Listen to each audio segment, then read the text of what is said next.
Check, check, check.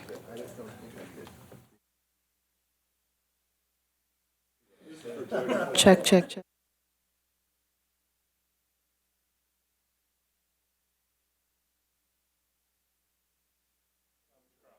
One, two.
like to call to order the regularly scheduled meeting for Parks and Recreation here at the City Hall Large Conference Room. And we will start with the Pledge of Allegiance. Please join me.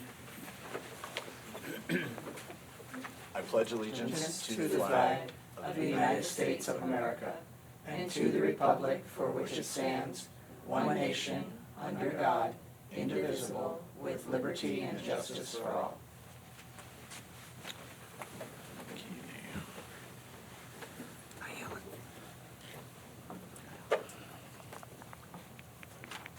Roll call.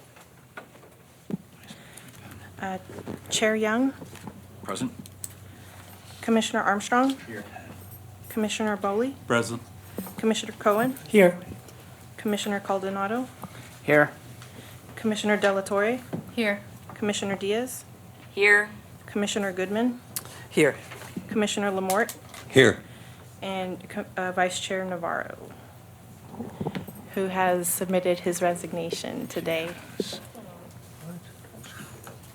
So let me ask you a question about that roll call. So that brings us to a commission base of 9.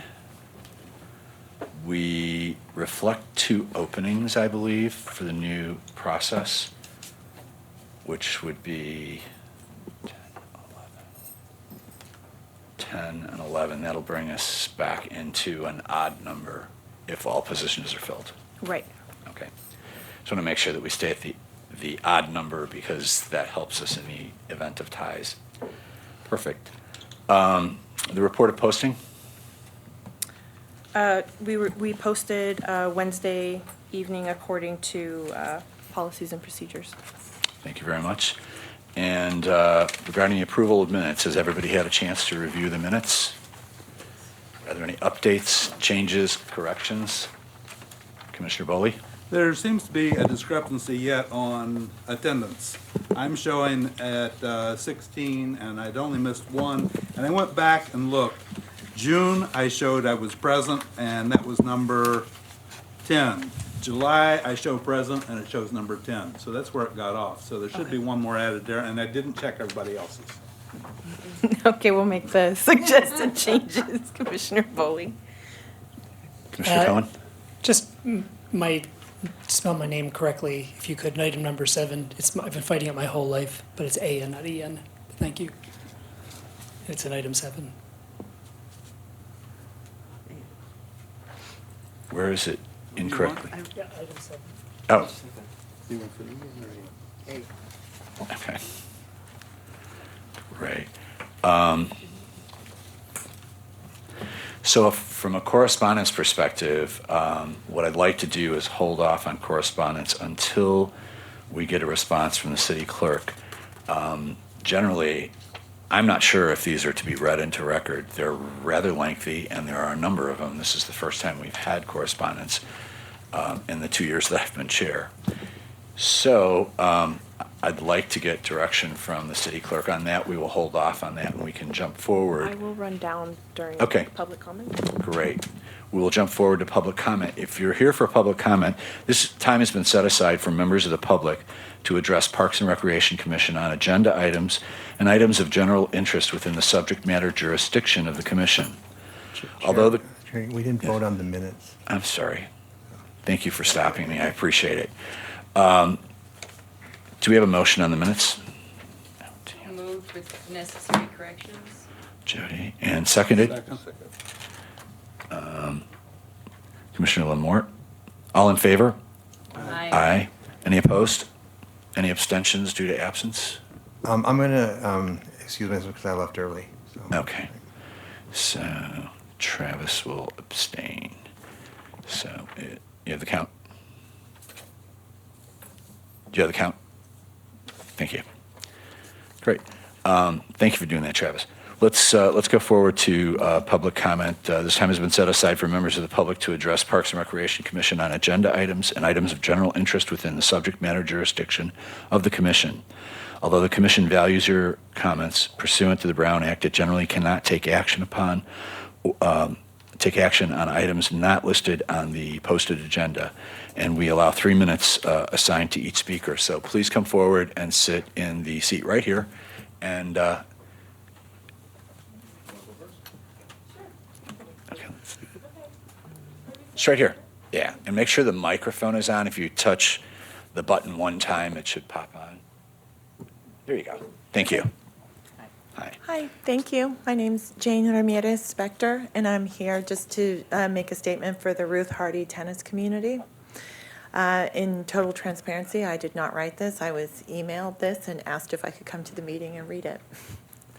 The City Council is aware that this group has spoken at various city meetings over the last 12 months, and that the Ruth Hardy Tennis Park community supported the pickleball players' bid to convert Demuth tennis courts to pickleball and for the proposed Sunrise Pickleball Plaza.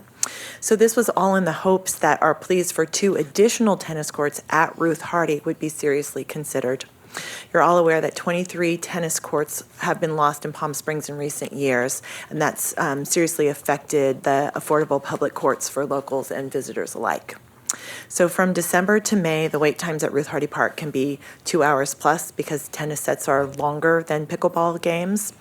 And we've heard regularly that visitors are looking elsewhere if they can't play tennis on a daily basis, because this is one of the real reasons that they come to Palm Springs in the first place, and that Ruth Hardy has always welcomed visiting tennis players there. I personally don't even try to go there during the March tennis tournament that takes place in Indian Wells, because there's absolutely no way that I would ever get on a court. But that 2 weeks is phenomenally bad. But yeah, it can take a long time to get on a court there. So there's a real opportunity to create a world-renowned pickleball facility at Demuth and enhance and protect the already world-famous tennis facility at Ruth Hardy, which is unfortunately heading for decline because of overcrowding. We therefore plead our case to take a slice of Measure J funds and city budget to extend Ruth Hardy to a total of 10 courts, which is still substantially less than the pickleball community already have before their proposed expansion. I want to take this opportunity to thank the city and Parks and Rec commissioners for listening and sharing emails with the long-established, enthusiastic Ruth Hardy tennis community. Thank you very much. Okay, thank you. We'll wait till we finish this. Next speaker, please.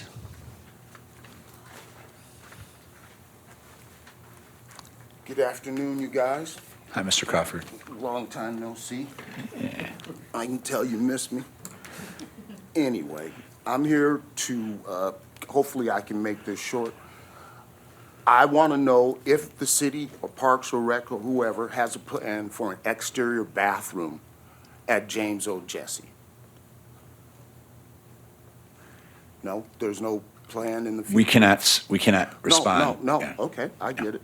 So, my thing is, I'd like to point out that you're building a new park downtown, hopefully.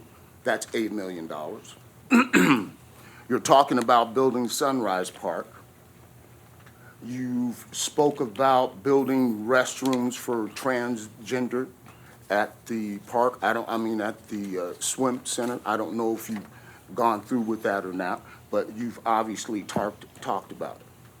Now, as far as the old parks go, Victoria Park was built somewhere in the mid-'60s. I remember it. I went to school at Vista Del Monte.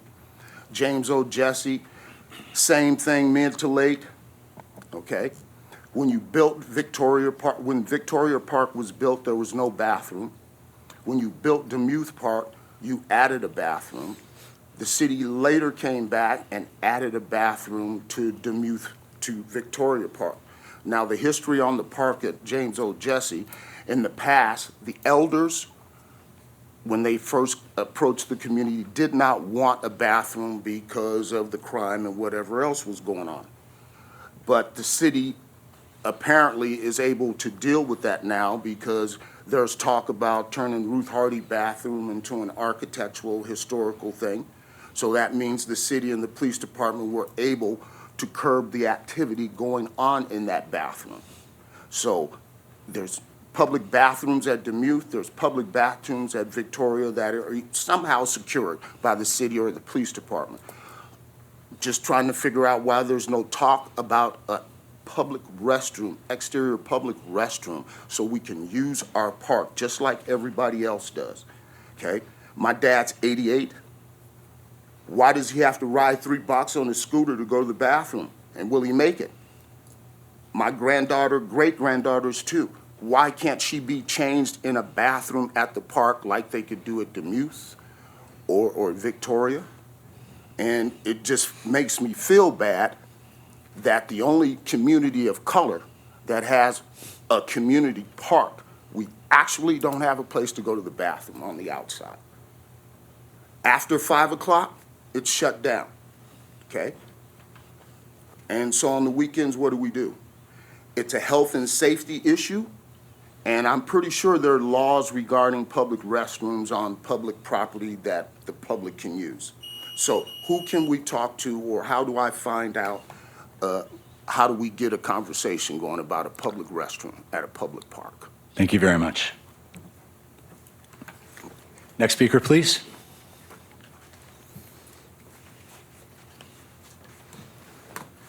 Good afternoon. My name is Cliff Schiappa. I'll spell that if you'd like, S-C-H-I-A-P-P-A.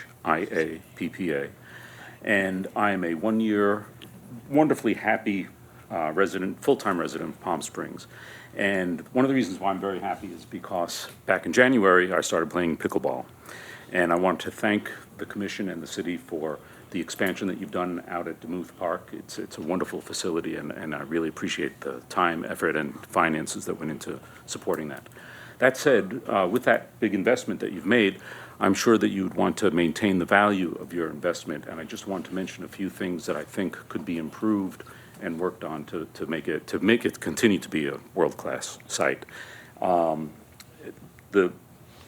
got a rather lengthy list, but I'm going to keep it short to the items that I think are more of a safety issue, and that would be the lights that are there on the courts. Currently, I counted 5 bulbs are out.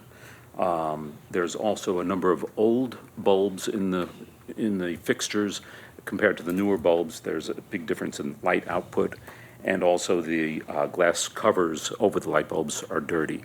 So I think that some maintenance work on the lights would make it far better especially for the safety of the players, because when you start playing quickly, balls are coming at you, and it's tough to see in the evening, especially now that warmer temperatures are here. We're playing later at night. In fact, just last night, we had about 15 people out there at 9 o'clock. The other item is between the new courts that were put in, between the north and the south courts. Instead of putting a chain link fence, what remained was the previously existing tennis net.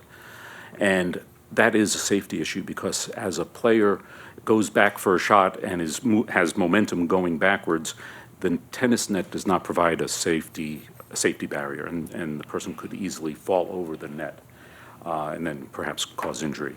So those are the 2 main items, strictly from a safety perspective. If you wanted to hear more, I could certainly offer more, or I'd be happy to write up something or anything, whatever is best. But I want to thank you for your attention to this, and again, thank you for the support of the pickleball players. I got here right after all the hubbub started. I remember reading a story in the paper back in July, but I wasn't part of that discussion. Thank you very much. Thank you very much. Oh, certainly, yes.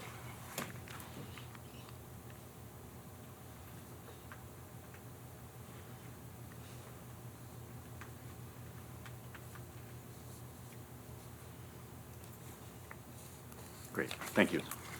Thanks. Any other speakers? Right. So relative to correspondence? The city clerk said we could just distribute it, and that would suffice. Sufficient, okay. I would ask, unfortunately, passing them out during the meeting means that they don't get viewed for this meeting. So I would ask if you don't mind, when you get a minute, to take a look through them. And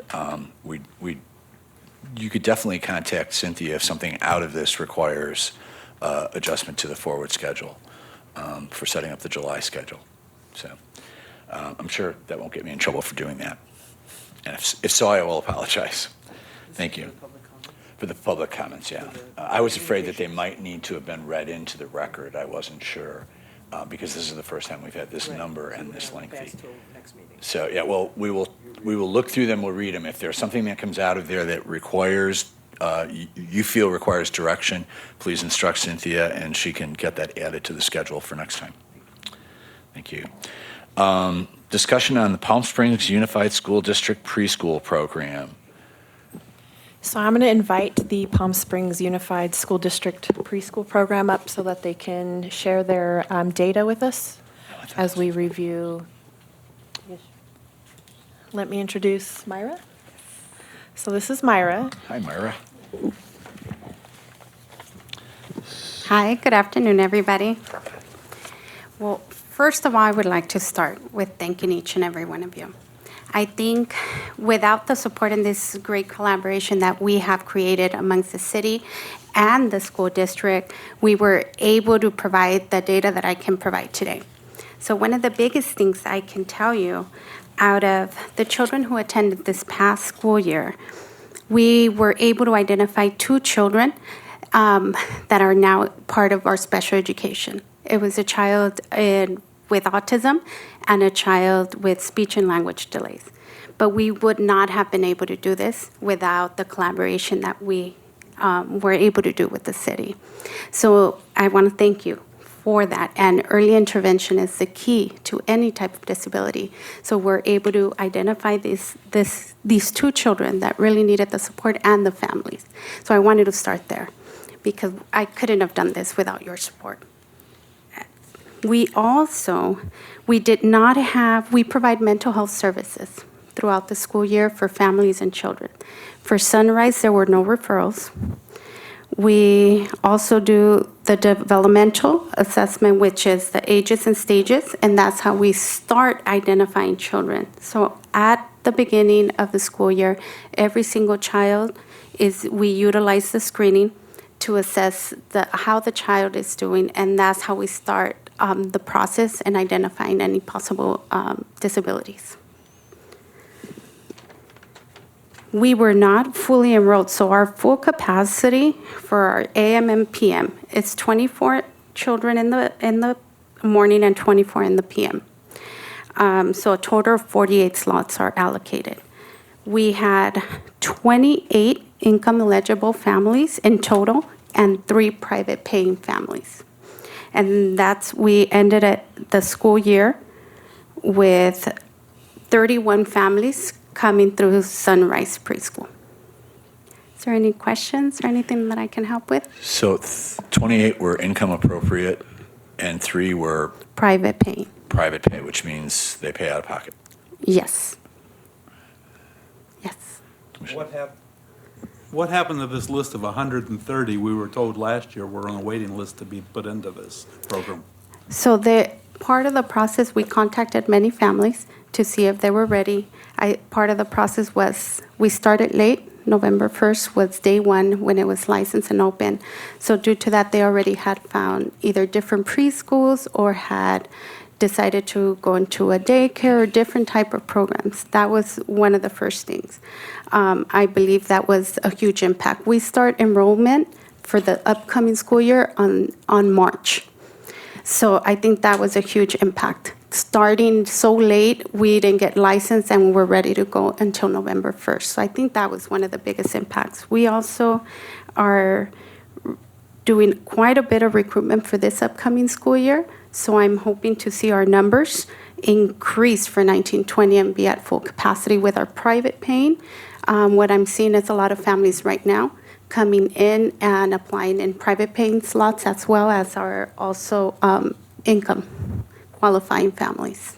And how did it compare to the previous year before? Up, down, same? Well, the scale has also changed for our state income. It has changed effective July 1st. So as soon as that is, instead of we would look at the state income at 75%, now we're looking at 85% of the income bracket's a little higher. So that allows additional families to come in without paying, or we continue the scale of private paying slots.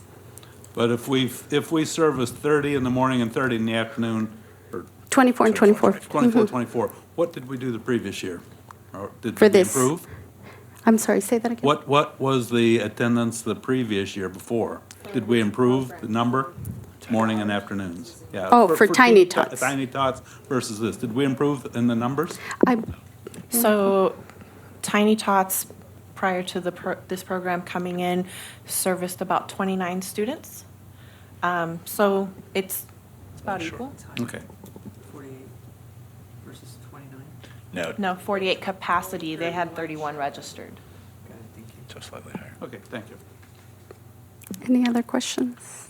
Ellen, as the representative from the Palm Springs Unified School District, I'm wondering if you have anything to weigh in on or offer some evaluation. You know, I appreciate that. What really jumps out at me is that there are children that are being identified on a spectrum that wouldn't normally be identified. And so that there's special opportunities for these kids. And so if it is weighing out to be almost similar with just a slight little increase, I think that is really value added. And I'm pleased. I mean, I can't imagine that these kids, how long it would take to get them into programs that would be appropriate for their learning style. So what happens when we identify children with special needs, it doesn't mean they exit out of my program in preschool, is that we provide the additional supports that are needed within the preschool. If, for example, speech and language, the speech pathologist will go to the site and provide speech therapy on the site. For autism, depending on what the needs are. It may be behavior, it may be speech. So depending on the situation, whatever, the specialist comes in to the site and provides the services there. Commissioners, any questions or concerns? So what we're really talking about is we went from the Tiny Tots program to this program. It seems like it's plus attendance, and now the actual financials have been raised, so it will increase the number of people who have an opportunity to attend. Is that correct? So we use the state income guidelines, and so the brackets have increased a little higher, so it broadens up for additional families to come in without having to pay any fees. Okay, that's a positive, absolutely. Any other questions or concerns? Commissioner Lamore? I guess maybe I didn't quite understand. It looked to me as if the city council approved this back in, was it 17 or 18? 2018. Do they have to approve it every year, or are you just giving us an idea of what took place? I mean, is there any action that we should take on this? So after the city council, July of 2018, part of the recommendation was that the program would come back to the Parks Commission to get reevaluated for whether we continue to move forward with the partnership or whether we don't. So that's why it's here now, because I will have to write a staff report based on the recommendation of the commission. Okay, thank you. If I may add, one of the things was also the fire marshal clearance and the licensing. So community care licensing through the state came out, and that's one of the reasons we only have our cap at 24 children, and that's with a waiver on top of that. Because they look at space and restroom allocations, and initially, just due to the facility and space, they were only going to do 16 children. And I was able to obtain a waiver with the support of Vicky Olteen previous for the 24 and 24. And that's why the capacity is only 24 instead of a higher number. Thank you. So if I may ask, what would it take to go to a higher number, and what would that next step be? Just understanding, not saying that we can do it, but if part of the recommendation is that we look at expanding the square footage and or the restroom facilities, what does that achieve for us in comparison to the waiting population in Palm Springs? The waiver that I looked at, and which was granted by the state, was the restroom, the children's restroom waiver. Inside the classroom, there's only one restroom. And so they look at that as well, how many sinks are in the classroom, how many children's restroom. And we were able to obtain the waiver, but it's one toilet per every 15 children. So that's how they look at it. Commissioner Armstrong? Thank you for coming back. I think actually the commission also asked that this come back to us, so not just the council, but just in terms of the numbers, You know, I know there's this, we want to compare how many people were, how many children were helping, but there is a big difference, right? Because the Tiny Tots program was not licensed in any Correct. way, right? Correct. So- So I will share, when community care licensing came out, they inspect the facility, they spent a couple of hours there, they did ask. I said, I don't know what happened in the past, I just know right now we're creating a great partnership, and this is what I'm moving forward and making sure that everything's in place. So that's the way I handled that, because it was brought to my attention that what was functioning before. So I said, I just know what we're trying to do now, and that's how I addressed that. Right, I know the city manager expressed concerns at our meetings about liabilities, and it wasn't a licensed program, so, you know, you can make an argument that the care and instruction is different now with these kids. Yes. And also what you mentioned about the state income lines there, that we're actually helping more of the more needy people in our community, is an important point to make, I think, as well, you know. I mean, many of the commissioners know my feelings about what happened here and why we didn't go with the Head Start, which I think still think is a mistake, but I'm really happy you came back with these numbers, so I really thank you for going ahead with the program. Thank you so much. And like you mentioned, we do the DRDP assessments. So there's quite a bit of assessments that are done with the preschool age just to make sure children are learning and school readiness is effective. So lesson plans are individualized depending on the child's needs. So every single lesson plan has to be individualized. Those are the things that I look at when I go and observe the classrooms and making sure that all documentation is in place. So there's quite a bit of assessments. We even have an environmental ECRS that we just look at the environment. We have class that we just look at the teacher-child interactions besides everything else. So we try to provide the best quality that we can in preschool. I'm curious, just kind of pulling some of the comments together. So it sounds like due to the kind of the real estate, the footprint, you have a ceiling. There's a limitation. You can house Correct. up to 24 kids, and some of that you got waived because I Correct. heard 15-to-1 ratio. So we know that there's a wait list. We know that there was a late start, always a drag, and it impacts enrollment. I guess the question moving forward is, you know, what do we need to consider so actually more students, more children can be enrolled? Is it another property? We're only at Sunrise. We were going to do 2 locations. Isn't that Yes. correct? So what is your thought around moving forward to be able to accommodate all the kids that have needs? We can continue to explore all avenues if needed, a facility space and so on. We can continue to provide the same type of model, you know, with subsidized low-income family slots and private slots in order to ensure that we're merging that. I believe and I'm pretty confident that this upcoming year, due to the recruitment that we're doing at this time, and we started earlier on the year, we will be at full capacity starting at Sunrise in August. So I believe it will be successful if we can continue to expand into other avenues. We can also explore those ideas and look at what type of program is needed at that particular site. So it doesn't mean having to grow within a single site. It could be selecting a separate site and having it. I'd ask a question. At James O. Jesse, are we going to be using are you going to be using the facility that is separate of the center, the 2 trailers? We've been operating that one for the last 2 years. So we partnered up with Riverside County Office of Education, and we've been leasing that for the last 2 years. The first year we did a home base, and it was from 3 to 5 years old. And this year we were there on site, providing full-day Head Start, a full-day Head Start program. And that's a Head Start program, which is different than this program. Correct. Okay. This is state preschool with private slots and unsubsidized and subsidized slots. So let me ask a question, and this might be more of Ellen. In other districts, in the Palm Springs Unified School Districts, does this preschool exist within classrooms?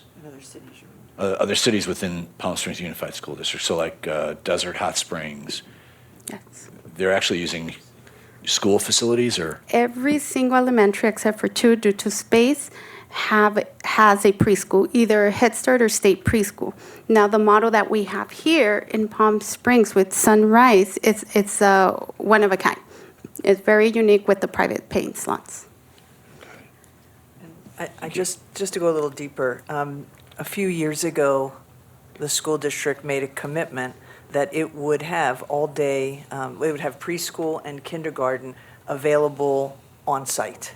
And so our sites have preschool and kindergarten. And it went from part-time and half-day to full-time.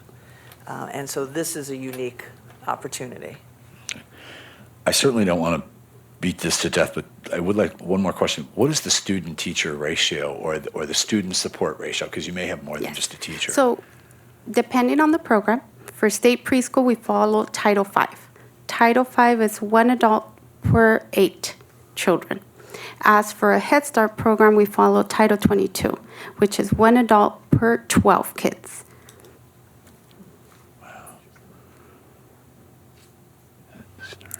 Are these people all Palm Springs residents or are they There was- qualifying for this?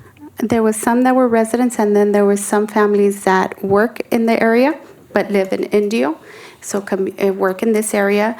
And there was some families that, about 2, I believe, that were from Cathedral City. Well, direction, is there a motion? I'd entertain a motion to give direction to Cynthia on how to move forward.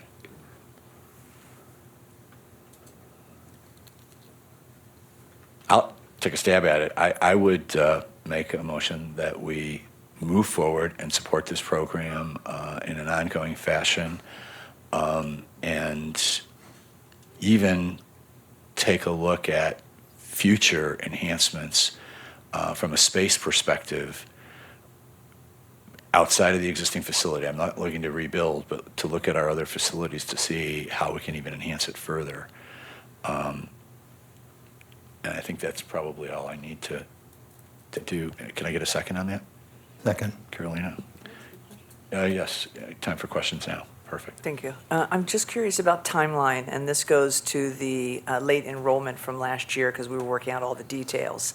And so I just want to know if we should put in some directive or conversation that could it go to the city council? I know that we're going to be dark in some months in the summer. We don't want to delay this so that we then have enrollment problems come August or September. So with the commission, with the recommendation that the commission gives tonight, this item will actually go to city council, I believe it's July 10th. July 10th. And so it shouldn't affect any of their enrollment because they'll be ready to go. Perfect. With that being said, any other questions or concerns? Can we take a vote on that? All in favor? Aye. Aye. Any opposed? And any abstaining? I'll abstain. Two. I went away. I'll abstain. Okay. 2 abstaining, 0 opposed, and what is that? 7. Great, thank you very much. We appreciate your coming forward to speak with us, and congratulations. Thank And you. again, thank you for everything. You're welcome. So next on the agenda is discussion on the pickleball proposal from Palm Springs Pickleball Association. So I believe we have one of our association members here who can speak on the proposal that was presented to us. Hi, my name is Jim Seavey. I'm the Secretary-Treasurer of the Palm Springs Pickleball Association. Do you want to tell them about your proposal? Well, I have a question for you guys first. We submitted this proposal based on the assumption that there would be fees charged to play pickleball at the outdoor courts at Demuth Park, and that was what it was based on, that this was an alternative to that activity. So if you guys aren't planning on charging fees at Demuth Park for outdoor pickleball, then the proposal should be withdrawn. So the only fees that are in the fee schedule for us to charge are rentals, with the exception of facility agreements for like tournaments, which I had Yeah, spoken that's- to you yeah, guys that's a whole about separate doing. issue, Right. yeah. But I mean, at this point, those are the only fees that have been put together, fee schedule wise, to charge at all. Yeah, there was discussion when we talked with you about a new employee being hired, and perhaps part of their duties would be collecting pay-to-play fees at Demuth. And that's what led us to put the proposal forward, because we thought it was in the pickleball community's better interest to take that activity on ourselves if that's what the city was going to do. But if the city's not going to do that, there's no need for us to put a proposal forward. Well, when I read the proposal, I was a little confused because it seemed very much like an organization that used a facility that has now been torn down, that was where the College of the Desert, yeah, the tennis club, where they actually charged and ran a business. So that isn't what generally happens unless people enter a contract. I mean, what comes to mind is the skate park, where we've in fact hired somebody to do a job and they get paid for it. But other than the skate park, I can't think of a part of any of the holdings that we do anything similarly. So I believe when the tennis community and the pickleball community were experiencing some differences, council was interested in looking at and they just called it this generic tennis starter program, which basically was hiring somebody on a temporary status to really monitor the activity that was happening at both the tennis courts and the pickleball courts, to really make sure that people were following the rules and that, you know, the peace was being kept out at the facilities, and that players weren't necessarily having to call the office or call the police or call code enforcement because of whatever differences players were experiencing. That is still in the budget moving forward this year. I haven't been here long enough to really know if things have settled down or not. I do get the few calls on occasion with players who aren't necessarily abiding by the rules, but one of the things that we just recently did was pass the pickleball and tennis rules so that we can get them posted on both courts. And I'm hoping that that will take care of some of those issues that we had been experiencing for some of the players. There has never been a fee for tennis players, has there? They also do the rental fee, Yeah. but that is the only fee that the department does have for. It was always in my mind that they would be equal. Right. The same.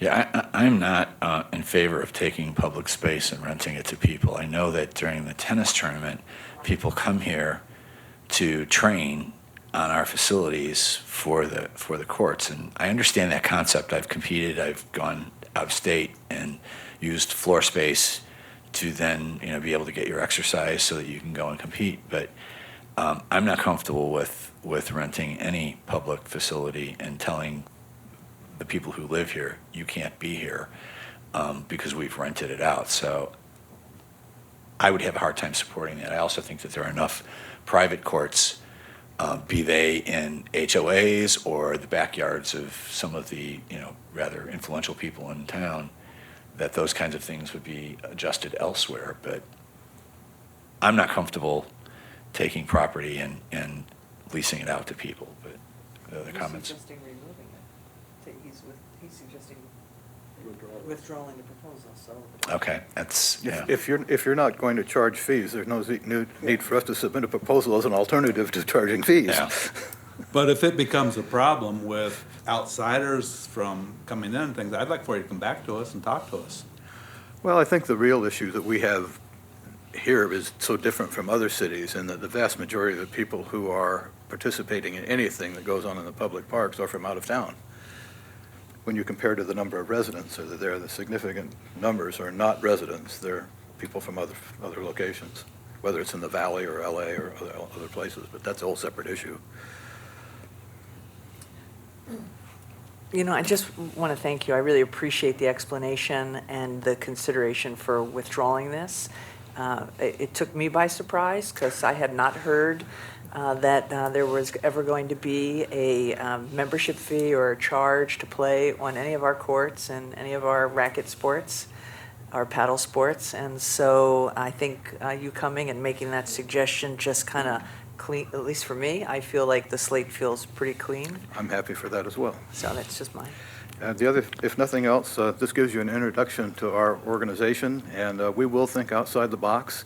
And one of the things we do want to do is work with you guys and the council on pickleball. We would very much like to see the pickleball wars come to an end. I don't think there's really any need for that to go on. Just a question of sitting down and having conversations. Commissioner I was just Cohen. going to mention, thank you for bringing this to our attention. It does bring up the issue. I believe the number that I remember was $100,000 was set aside in the budget to have somebody who is going to staff to be, particularly at Ruth Hardy Park, try to evaluate or keep people at some sort of a membership or resident-only basis, or there was talk about different things and nothing was ever decided. And if that money is still being set aside in the budget, we obviously have huge number of other pressing priorities and things, and I think we maybe can make a recommendation as the commission that $100,000 could be better spent when there's probably no need to spend it for that, and we have everything from lighting to bathrooms pressing us. Yeah. So Yeah. that money is in the budget, and it's split between tennis and pickleball. And really what I've used that money for this year was to help purchase nets or some of the signs. I want to say I purchased 2 message boards, one for Ruth Hardy and one for Demuth. And so as we move forward, I continue to intend on using those dollars to repair or fix or bring up to speed those 2 facilities so that our players can be content with what is happening out there. Great, then if we're making use of that money, that's all I was suggesting. One of the things, and I don't know whether it goes into Stacy's budget or your budget, but I feel very strongly that we need to back the grass off all the courts by 6 feet. And it's not just that you need to back the grass off, but then you need to adjust the watering so that it's not watering. Because I see courts when I walk Ruth Hardy Park that are wet and it hasn't rained in weeks. And it is the rain the watering situation, and that's going to damage those courts. So unfortunately, that's not an inexpensive venue, but I do think we need to pull the grass back, and that should be something that should be thought of as, cost avoidance. That's a huge issue on the west side of Demuth where the grass butts right up against the fence. Every morning those courts are wet. Yeah. Well, thank you.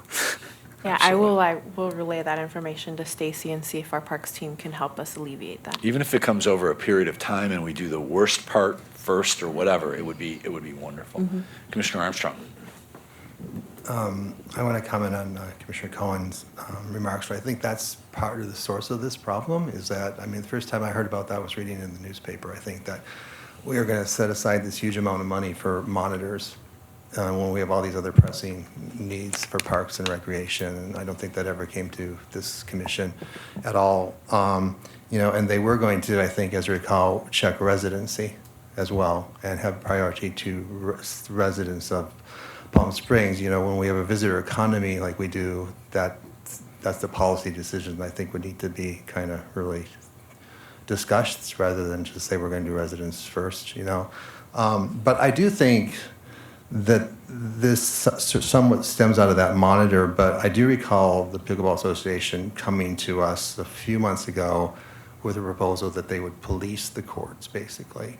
We had a handout from them talking about how they want to be the enforcers of that. And I think that this is an outgrowth of that, of who's controlling the parks and the pickleball courts. And I think as we continue this conversation, because it's going to keep going and going, that's something to remember the history of how this kind of went down this road too, I think. And just one other comment in terms of, I'm really happy to hear the comments about the idea against privatizing our parks, which I think is really important. But I recall our conversation when those tennis courts shut down and there's a proposal to build a whole bunch of new tennis courts in our parks, and that was generally received favorably by the commission, I would say. So I'm happy that we're seeing that this is a good idea to kind of give our park land over to these kind of private groups, how well-meaning they are, because it's just, we only have a certain amount of park space. That's it. And Commissioner Armstrong, one of the things to your point, when you start talking about somebody from out of town playing, so if Commissioner Cohen, who lives in town, is playing with 2 people or 3 people who are out of town, would that force him to have to leave the court? I mean, literally, that's where it starts to get really kludgy to me is, does the presence of one person, because let's face it, pickleball is, it's high occupancy and it moves quickly, but I wouldn't want to get into, well, no, there's only one of you, so you don't qualify, get off the courts and we'll find 4. Or you'd have to play with 3 people you don't like because they live in the same town that you do. I'm not going for that. The one question I will ask you, sir, is can you help us to understand, do pickleball players want to be all together in one location or sprinkled throughout the city? In a simple word, yes, they want to be in one location. Okay. It's a very social sport, and you need a volume of people to play and move along. I've spent some time in Oregon, and they built 2 pickleball courts on the other side of town from where people want to play. They're never utilized because 8 people can play there, and nobody goes there as a result of that. Can you repeat that, please, into the microphone loudly? Seriously. People want to play in one location. They Thank you will very not much. go to another location where there's 1 or 2 parks because their friends won't be there. And you have to have a diversity of players, the tennis players, to go through the same thing. You have to have people of all skill levels on hand so that you have people that are at the higher levels being able to play with amongst themselves, and the same for the people who are beginning. But Exactly. critical mass is good, but is there anything that the pickleball players are doing to develop and bring people up? I think there is. That's one of the things that our association wants to do. We want to teach classes. We want to work a program much like Bend, Oregon has, where their goal is to have everybody in their association be at least a 3.0 level player, which is considered the very basic level of people who can play the game reasonably well, as opposed to someone who's just coming out and slapping a ball around. And that's one of the things we want to do. I'd love to be able to set up a teaching program. Mary Barcelo, who is doing something independently from the club, although she's one of our directors, is a licensed instructor, and that's one of the things she wants to do. Children's programs, all kinds of things of this nature.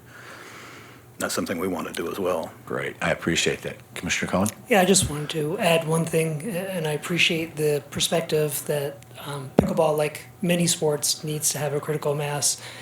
But I also don't want to err on the side of going all or nothing.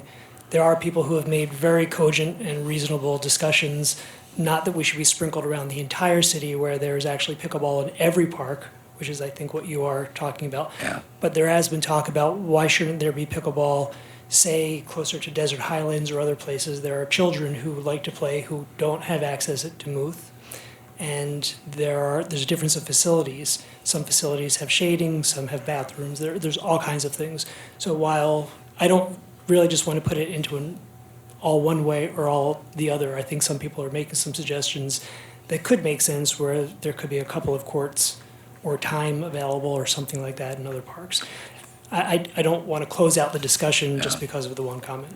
I would just say people need to be careful about their thoughts. Living as far north as I do, I would tell you for the last 4 weeks, throwing a pickleball in the air to hit it, I would have lost the pickleball.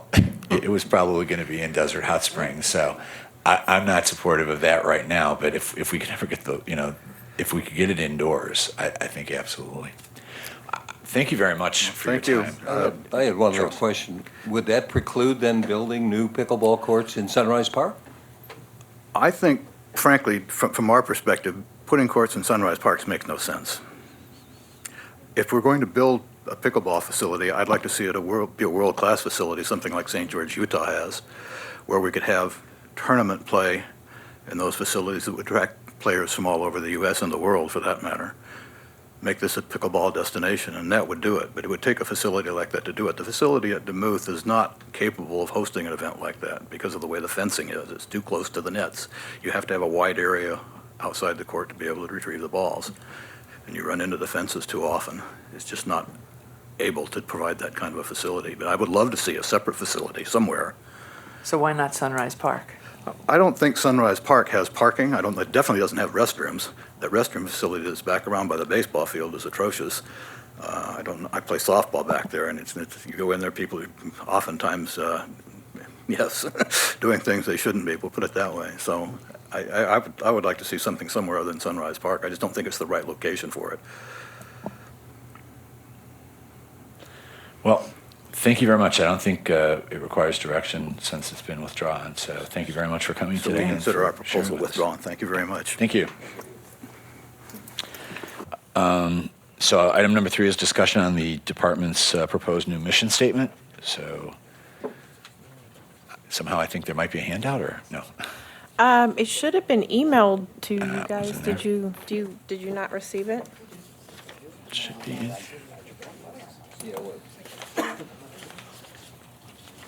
It was in the third email.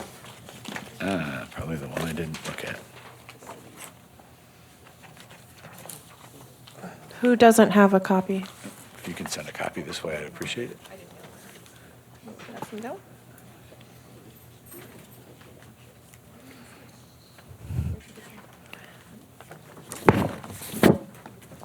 Is it one page?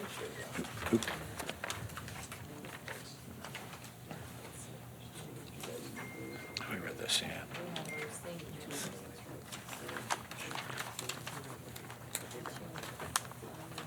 So on June 1st, I held a department-wide in-service training where we covered customer service, mandated reporting, creative recreation programming, social media, the department mission, customer service, and what else? Solicited? Special needs? We did inclusive programming, and I want to say there was something else, but I can't remember now. I should have brought my agenda.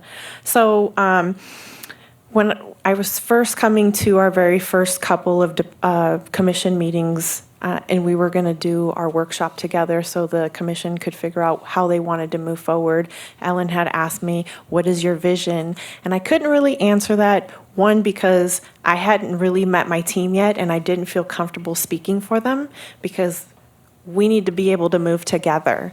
And so it was really important for me to really sit our group down and say, what is our mission going to be, and how are we going to accomplish it together so that we can make sure we're all on the same page and that we all have the same passion moving forward to make sure we're providing the best service we can for the city of Palm Springs. So there were 6 groups that were broken down, and essentially our instructor for the day was Frances Hernandez, who used to be the director of the city of Yucaipa, who's been one of my mentors growing in through the field. She came from the city of Fontana, where she worked for 27 years and just has massive amounts of experience. She currently is now retired, but she also does some contract work for the Boys and Girls Club. So she's very seasoned in the profession and has done a lot of great things in recreation and for city government in general. So I brought her in because she's really great at customer service, but she's really great at things like the department mission statements. So she asked the group a few questions, and they were, what do we do here? How are we going to do it? And who are we? And so each group put together their mission statement, and they all had really strong, powerful words in them and just powerful statements on how they saw the services that they provided to our community. And so my job was to essentially look at all 6 groups and say, who are we? Who are we going to be moving forward? And, how am I going to lead this to make this happen? And so I ended up taking a little bit from everybody because there wasn't one that really stuck out to me that said, this is who we are. So I will read to you the final mission statement that I came up with, and we can have some discussion about it and hopefully be able to move forward as a department and a commission together to really fulfill the needs for the community. So the City of Palm Springs Parks and Recreation Department is composed of diverse and knowledgeable professionals who work daily to provide an overall welcoming and safe space for our residents and our visitors. We strive to provide a variety of inclusive and affordable recreation and leisure activities, programs, special events, and eco-friendly parks. We aspire to unify our youth and our young at heart communities with open arms and open hearts. We endeavor to create and maintain continued partnerships with our schools, local organizations, and community stakeholders. Our unrivaled programs create an environment that is like no place else. So that is what the final combination of all 6 groups brought out in presentation to the commission to finalize it so that we can really begin to advertise that out to our community. Travis? Commissioner Armstrong. I think it's great you did this, but, you know, there's parks and recreation, right? And there's parks and there's recreation. And to me, this is really focused on the recreation rather than the parks themselves. And we have eco-friendly parks on here, but I think, you know, working with different parks and rec staff, other places, there's a tendency of staff to be the recreation people. And here we don't have the parks are even maintained by our department, right? And so I would suggest more focus or some emphasis on maintaining our parks, because this is kind of recreation oriented to me. And I would agree with that, but we do program those parks. We take care of park reservations. We take care of programming events that happen at those parks. We're in charge of all of that. We're just not in charge of park maintenance issues.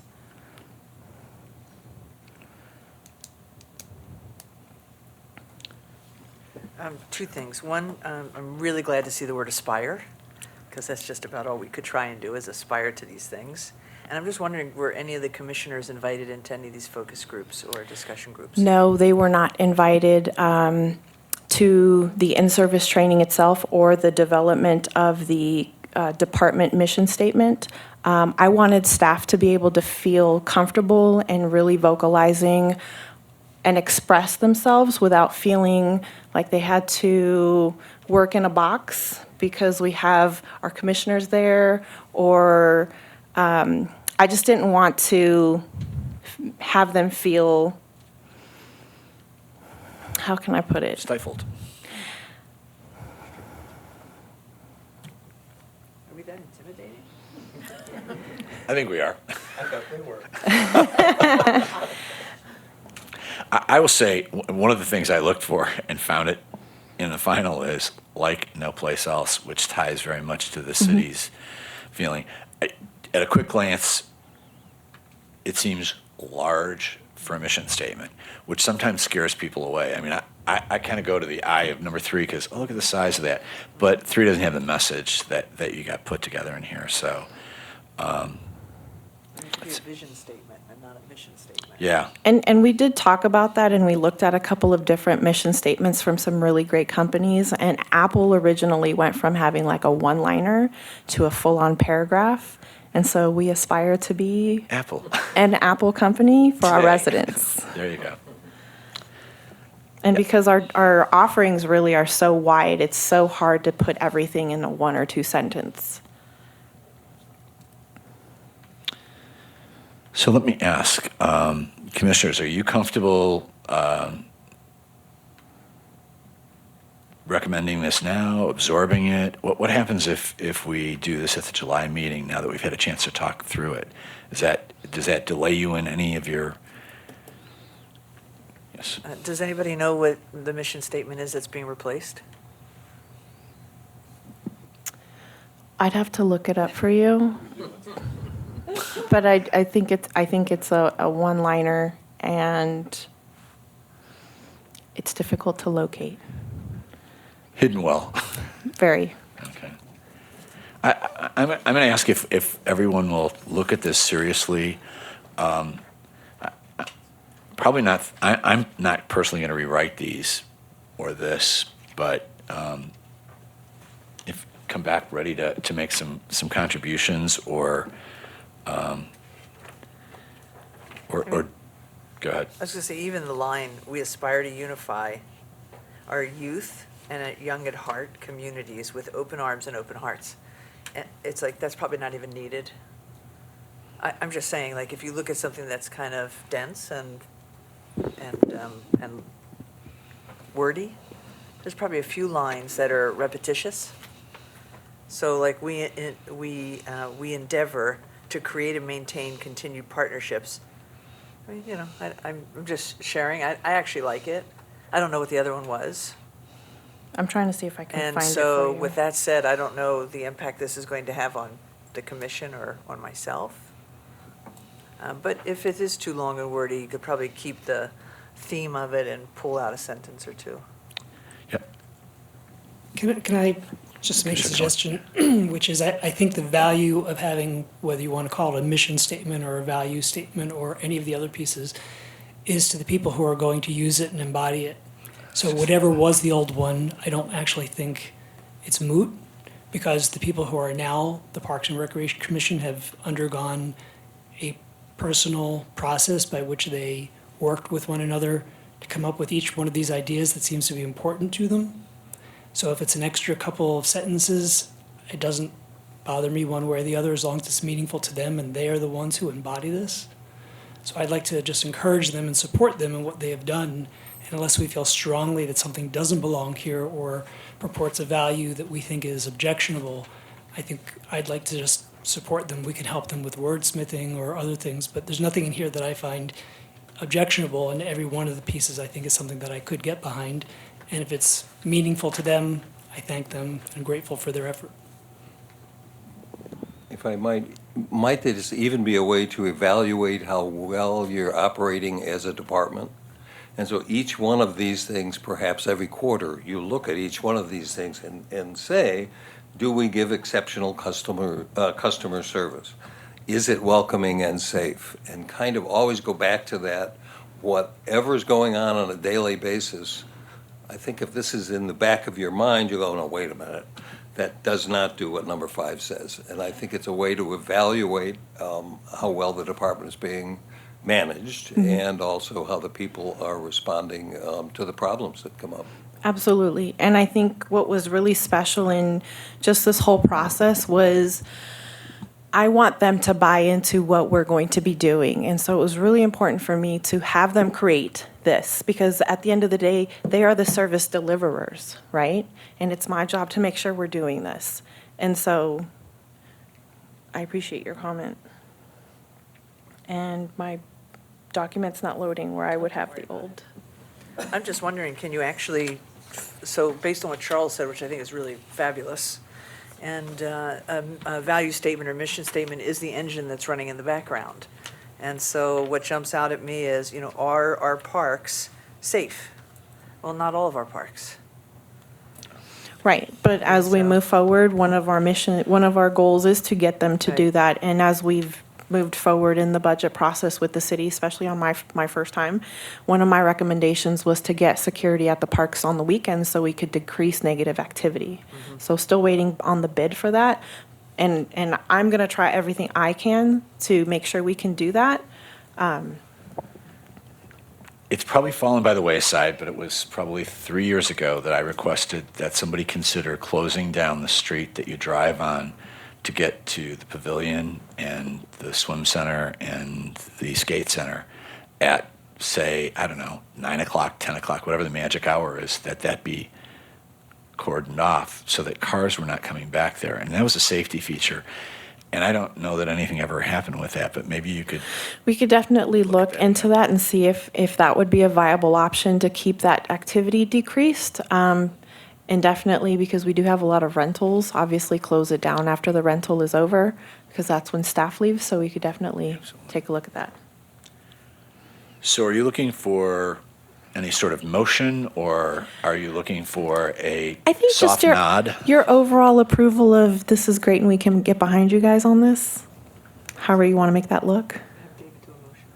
I would say, yeah, David, I was really appreciative of your comments on that, so would you? Sure, I'd be happy to just make a simple motion that we are grateful to the staff for going through the process of developing something that is meaningful to the entire staff as well as to them as individuals, and we'd like to support you in that effort and believe we can support all of the concepts outlined within this statement. And a second. Second. Jody, second. All in favor? Aye. Aye. Any opposed? Any abstentions? There you go. Thank you. Thank you. The next item is the update of the Prop 68 grant application process from the subcommittee on the Whitewater Park. I'm going to step out of the room. I apologize, but my neighborhood is, and we own it's the HOA, and is the exterior wall of the HOA that is within 500 feet, and as a 1.476 owner of that, I will step away. If there's a need for this, reach for it.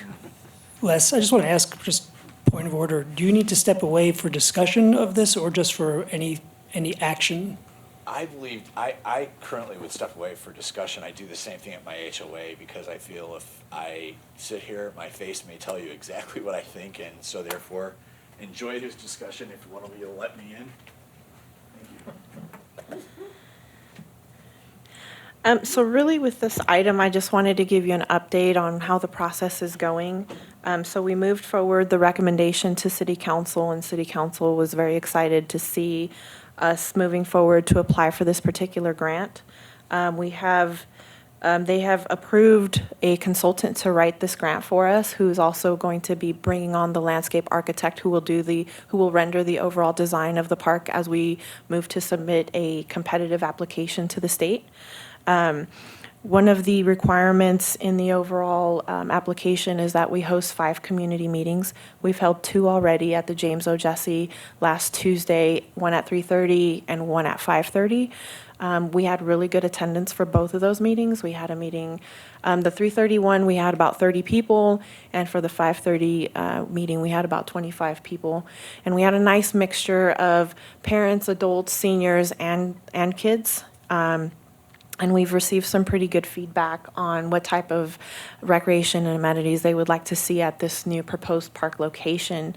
I will tell you the top 3 that I can remember, which is a walking trail. They'd like to see some type of water feature at the park and a multi-use field so that families can come in or groups can come in and do a little soccer or maybe a little bit of football. Our next meetings will be held tomorrow at Vista Del Monte Elementary. The first meeting will be at 3:30. The second meeting will be at 5:30. And then our final meeting will be this Saturday at the site, so we can actually look at the design renderings that the landscape architect has drafted based on what the community has expressed that they are interested in for that park. The application is due on August 5th.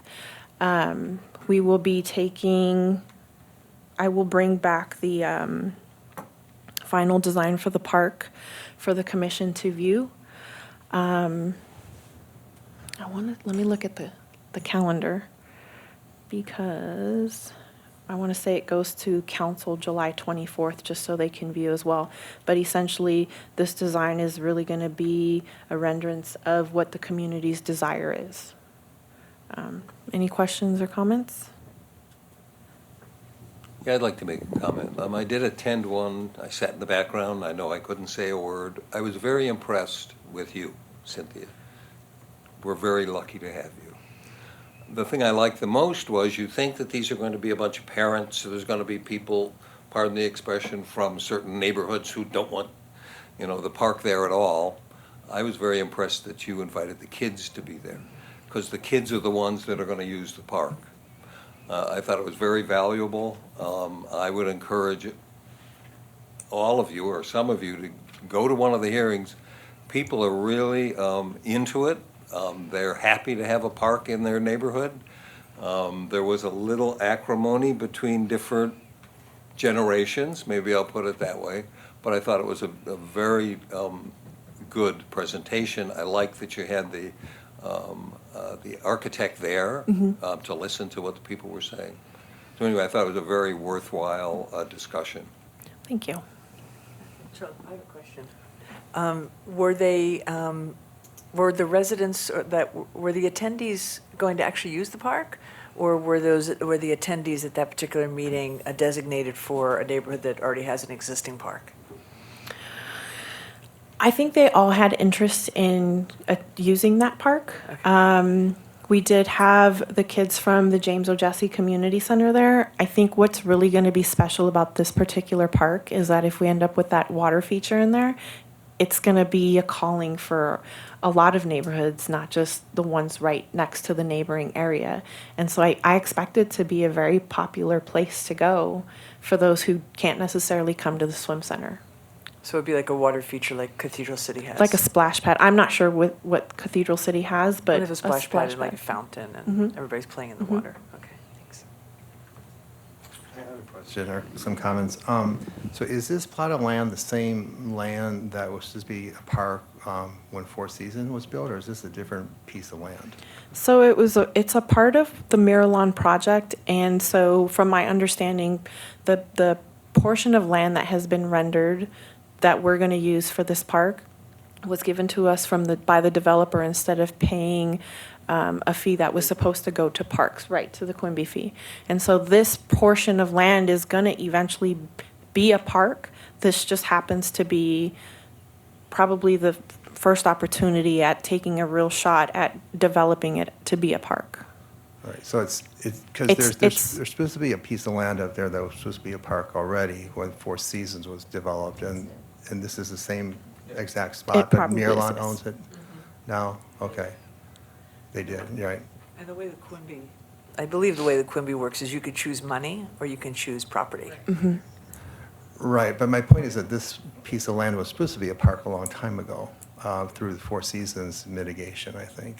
And then it never was pursued by the city, so it has been identified for a long time as a park. And I know the commission a couple years ago did approve a grant, asking for grants for Coyote Run to increase the recreation opportunities, and nothing happened there, you know. So, I mean, I was a little skeptical of this process to begin with, but I'm really glad you picked an area that has underserved in parks. I really, really appreciate that. And there was a lot, you know. concern that, because I did hear about the previous grant process and how Yeah. it went through, but then it got denied because of all the green belts that are actually in Coyote Run. So part of the grant process is using the tool Fact Finder, which yields information on how much parkland is there and what is the economic situation. So this particular area that we're going to be working on doesn't actually consider Coyote Run's green belts to be parkland for us because it's essentially Coyote Runs, and so it's not necessarily open to the public. This is an actual open to the public space, and so it qualifies. All right. And I did have a question, though, just, looking at our mission statement here about eco-friendly parks. Now, a few years ago, I served on the city's water conservation drought task force, and one of the recommendations there was that the city not have any more of these water features because now we're not in a drought. The concern of that task force was exactly what's happening now. Once the drought's gone, we're not concerned about, saving water, and the downtown park has some kind of water feature. And so now you have to balance that with the neighborhood, but is there any way moving ahead that we can actually do both, Yes. that it's eco-friendly and a So, water feature? so part of the reason why a lot of the splash pads in the state just ended up not being used was because they weren't being designed at an eco-friendly capacity where you were either recycling that water back to water the grass or whatever the additional feature could be.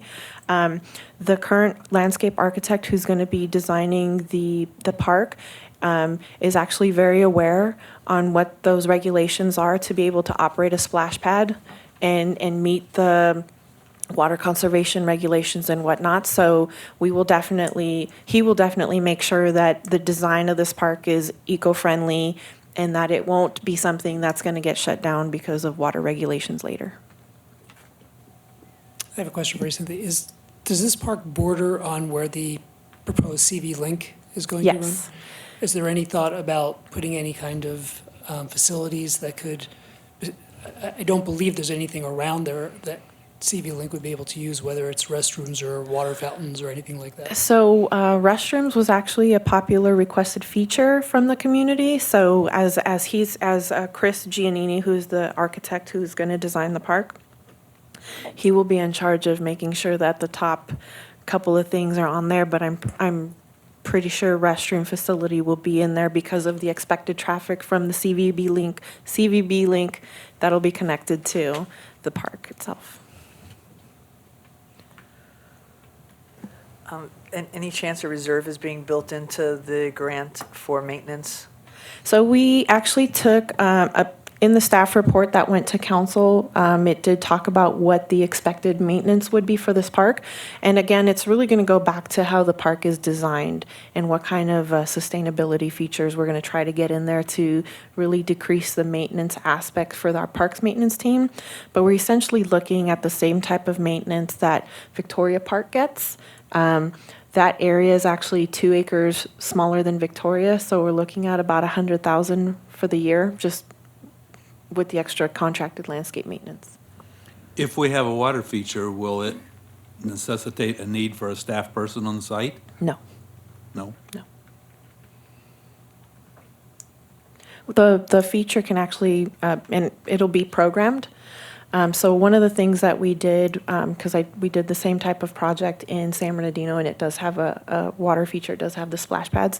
What we ended up recommending to the water department, who was providing the oversight of that particular project because of the bankruptcy issues, was to program it according to how our pools were programmed during the summers. So that splash pad really is only programmed from Memorial Day weekend to Labor Day weekend from 11 a.m. to 6 p.m. Obviously, the schedule here would be different because our temperature is much nicer throughout the year, and they really need that water aspect to run. But we definitely would look at maybe an 11 a.m. to 6 p.m., 7 p.m.-ish.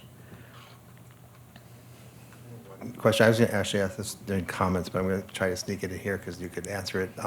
Are restrooms, are they open like all the time, or does the city lock them at a No, certain point? they get closed after a certain point. Okay, thank you. After the cleaning crew goes through it, which you told us.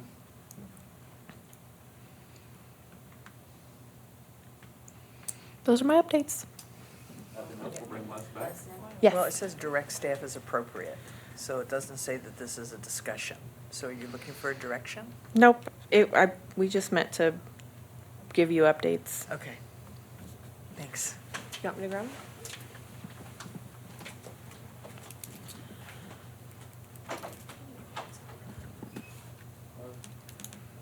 them?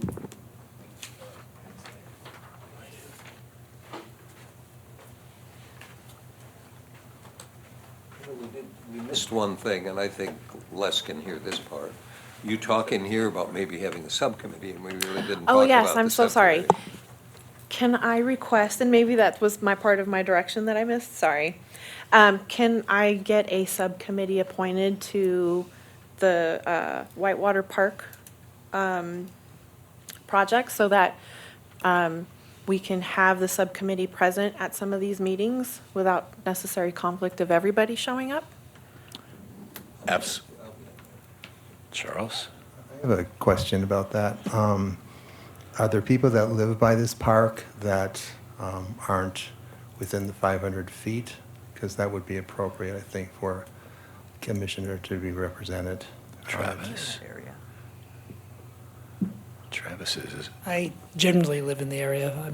I'm maybe closer than anybody else, but I live in the area too. I don't feel comfortable being on it because I have my own personal. Travis, you're relatively close. Is it something you, I think Travis is closer by about 12 feet. would you, I think sometimes your eye on some of this stuff is very helpful too. So Charles, David, and Travis, would you? Could I reserve for the moment and maybe join later? Yeah, you could Sure. people. Is that, yeah, 2 people can be a subcommittee. Do we? And we've got sufficient people that 4 people on it would be, that works. So we can do it with 3 and then you can jump in. Great, so that's recorded. Thank you. So 5 will be very brief. It was sort of my bidding to be put on. Just reminding people that with some of the upcoming events, attempting to attend and present as commissioners wearing your T-shirts or your badges is a positive thing. We had talked for a while about maybe speaking at City Hall events when there were things that we wanted to bring forward.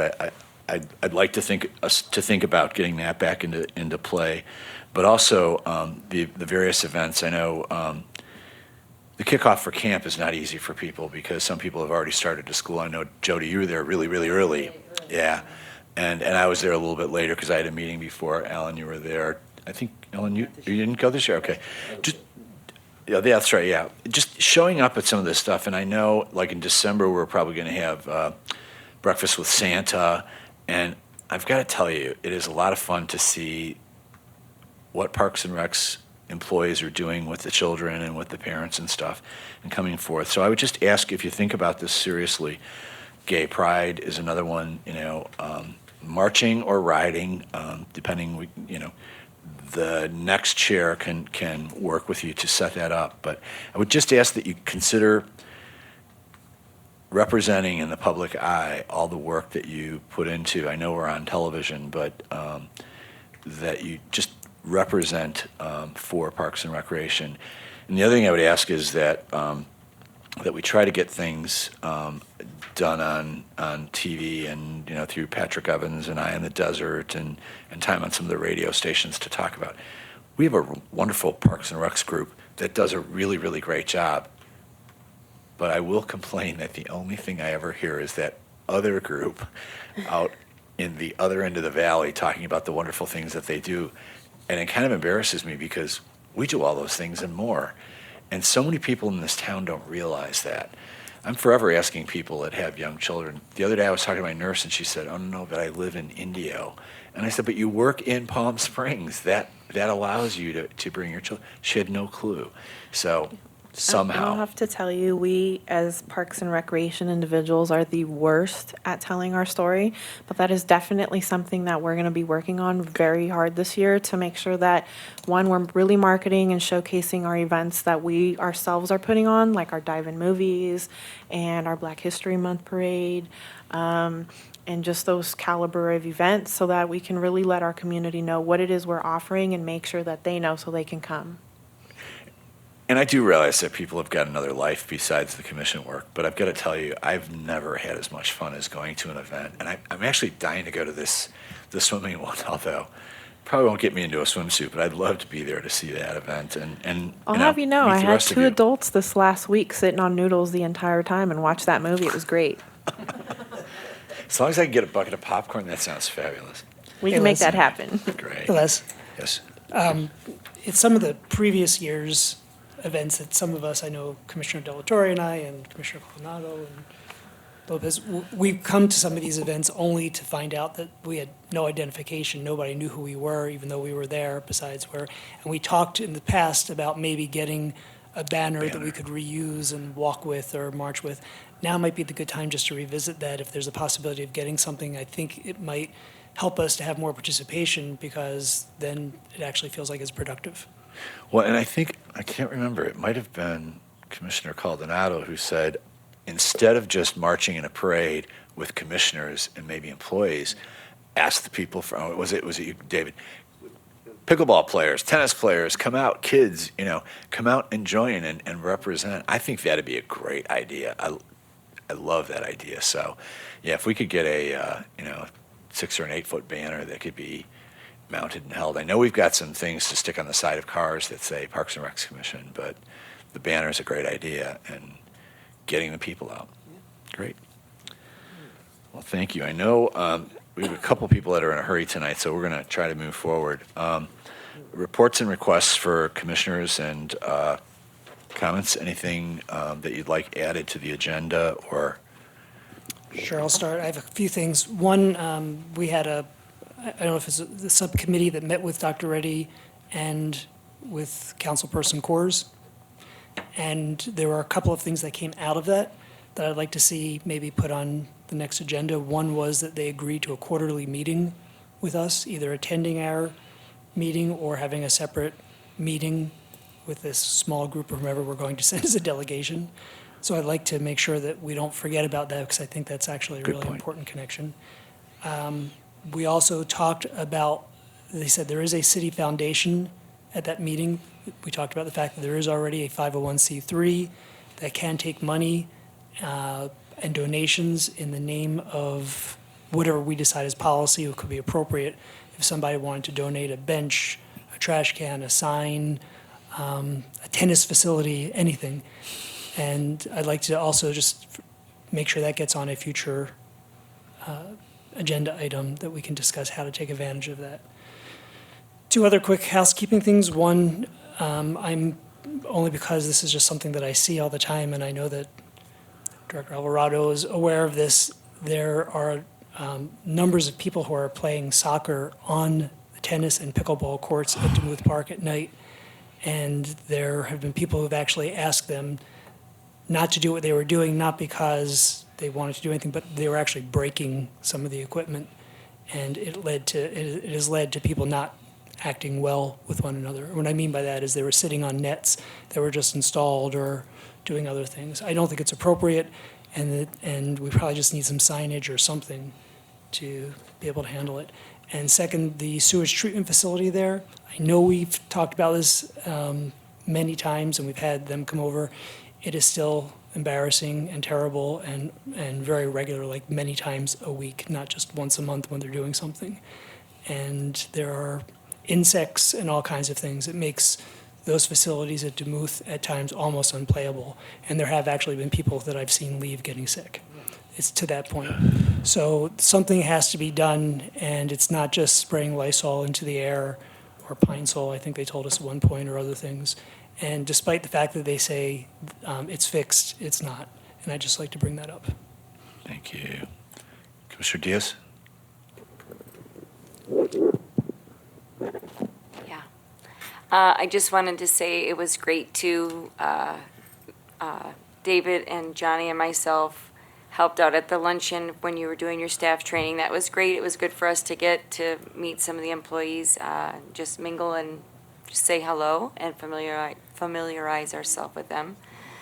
Kickoff to the summer camp, I was just there before the whole group really got going. But one, it's a joy for me because I taught, even Miss Rosa was one of my students. Like I get to see grown-ups and kids, and it's, that was exciting. And it's exciting time. Everybody was super, you could feel the excitement in the air. They were getting ready to start their first day at camp. So thank you for allowing us to do that.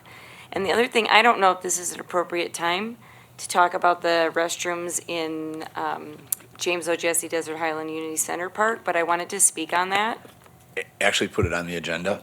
Okay, can But- you please put that on the agenda? But I will say that it is part of the 3 places that we've asked for new bathrooms. And so I won't, I where don't know. we don't make, Commenting. yeah, I'm, Okay. You're not allowed to address in commissioner comments if somebody says something publicly? yeah, I don't think we're supposed to be defending ourselves when we've already discussed this and it's already been agendized and we've pushed forward that we were resolving. I mean, Okay. is it more than that, or? No, she was good to talk about it. Couldn't it be put on an agenda, a future agenda, so we could talk about it some more, particularly since it was brought up by? Yeah, I mean, that's, are you asking for that? Because that would make sense to That's me fine. to be brought Yep. up again. Yeah. Commissioner Armstrong? Well, number one, I want to thank Miguel for all his time on our commission. Absolutely. And that's a real super loss for everyone, I think. He's done so much and contributed so much over the years. And I would like us to put on the agenda some kind of, we did this for Carol, when people leave, to recognize them with a plaque or something like that, or a certificate. I know sustainability does that, but he's put in hundreds and hundreds of hours that I think we should, do something for him. I wanted to say that I was really happy that some people from the tennis community were here, to the point about these courts being used by soccer. To me, that just shows that, there's a need for that in our community, and we've been talking about that for years and years and years. We have a item here from one of the pickleball folks talking about we're excluding, and they should use these tennis courts. Well, what about soccer people? Maybe they're really multi-use, and they're set up that way, that we have to be inclusive in how they define it. I want to support having the restrooms on an agenda because we have that issue at the dog park as well, and I thought what he was saying was pretty interesting. And I did still want to mention one thing. I left the meeting the last time, and I brought this up to the city clerk, but after a certain point, all these doors lock here, and you can't get in City Hall. And we can't have a meeting when there are doors locked. And sustainability has this problem where they have to prop open the door.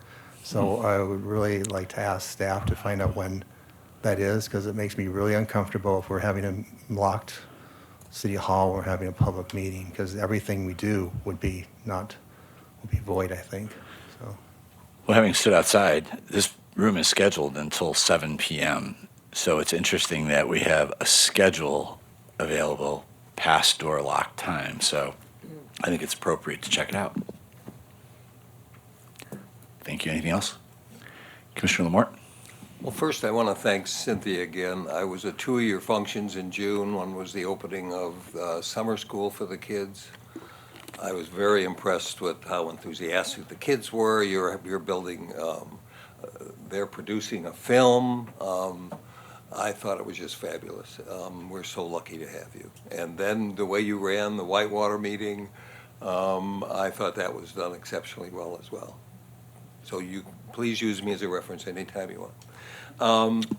As I don't know if it's appropriate to say this, but at the last council meeting, the council did decide to approve the recommendation of the Measure J, and they did approve $1.6 million to repair the restrooms in the parks and also make them ADA compliant. So I thought that's an important thing that we made happen, and Miguel actually had a lot to do with that happening. I guess that's all I've got. Commissioner Delatorre? No, I really don't have anything except for the fact that I'm really excited about the new park.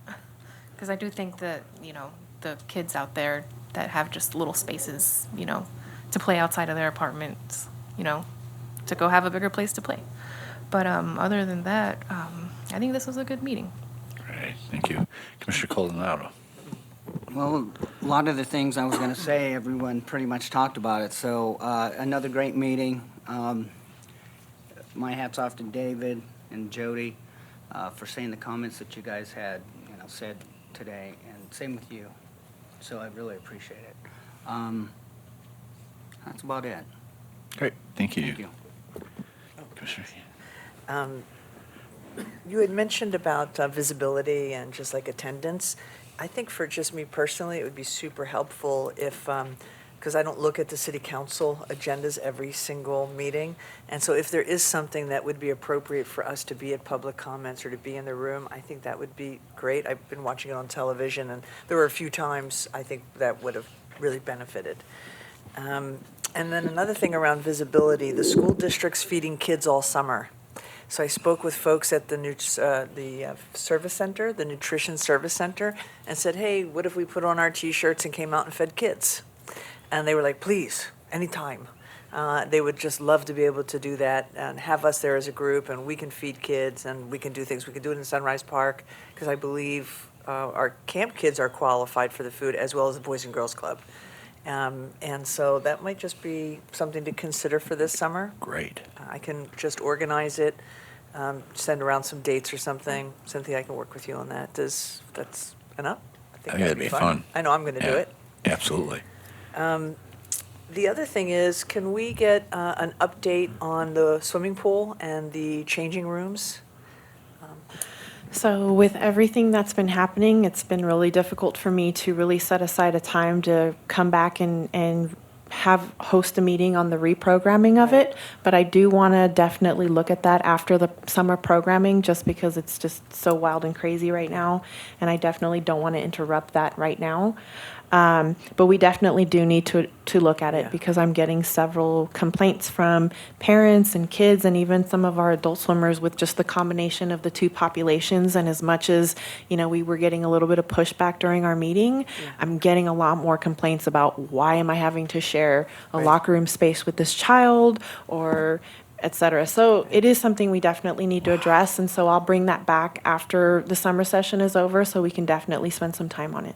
Yeah, that would be great. I spoke with, in a meeting today with the superintendent and assistant superintendent, and they would like to think over the summer on suggestions that they might have or their thoughts and ideas about it. So maybe in the fall, that would be great.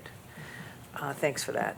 The other thing is, I would love either to put on the agenda for a meeting or just kind of a report out. I feel that some of the repairs to the tennis courts at Ruth Hardy Park hasn't come back up on an agenda item or an update.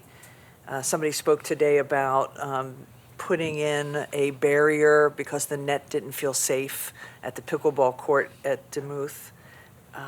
And then there's been conversations, I know that we've put it forward, about having 16 pickleball courts so that the community can start to have tournaments. So I don't know if that is an agenda item or, you know, how we bring that back up, but I don't really want that to go away while it's still fresh. That's it for me, thanks. Since we last were together, there has been a couple great events happen in town. The summer camp, we're getting to go, that was the third year I've been to that one. And then going up to, from the Leisure Center and go up to James O'Jesse. The enthusiasm up there was really exciting this year, and I think I want to go back and see more of that as time goes on. The other thing that we had going, Parks and Recreations, was involved with 1PS and the NUSA conference that was here, Neighborhoods USA. And Jasmine came in as special events to help us with the volunteers and the registration and everything, and it went over very smoothly, but it was one of the better conferences we've had here in Palm Springs, because we brought people from all over the country. And it was really interesting to get to talk to them and find out how their neighborhoods work versus ours. And it was really good, good events to have. The question that was brought up about the bathrooms, and someone said, and we need to have discussion. I guess the answer to everybody is there is discussion about bathrooms at James O'Jesse. And we've even looked at areas and considered what could be done up there with the director up there. So, you know, things are moving up there too, I believe. That's all. Great. I want to echo what Travis said about Miguel. I really wish, scheduling-wise, this is one of the difficult things when we moved the schedule. We end up losing people, and the room's not filled. That's one of the things that makes it a little disheartening, is you lose a good commissioner, but you didn't gain 50 people in the audience that, you know, wouldn't have come anyway. So hopefully we'll continue to think about these things if we are pushed to go even further out, because I'm understanding that there is conversation about not starting till after 5 o'clock, but it may put some of the rest of us at risk, and it's just troublesome. And again, it doesn't bring the value necessarily. It's hard to study that, but I do want to remind everybody that next meeting will be the last meeting, and then we'll go dark for the month of August. So the next meeting, we will be holding a vote for chair and vice chair, and so we'll move forward on that. And I think that's it. Staff updates. Just wanted to give you a quick update on our registration numbers.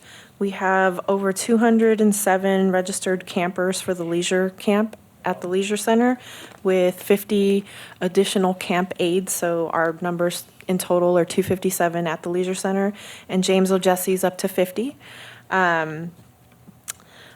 This coming up Friday, both camps together will be going to take a trip to Boomers, where they will enjoy rides, golf carts, and lunch. The Dive-In movie series started this past Saturday. Our next one is July 20th. We'll be showcasing Ralph Breaks the Internet. And then on August 17th, we'll be showing Aquaman. Our 4th of July event is coming up. The pool party starts at 2 p.m. and will run until the fireworks are over. That would be a great event for you guys to come out. I will email you guys a flyer for that. And I'll email you the Dive-In series too, email flyers. Let's see, we discussed the Prop 68 stuff, but that's all I have.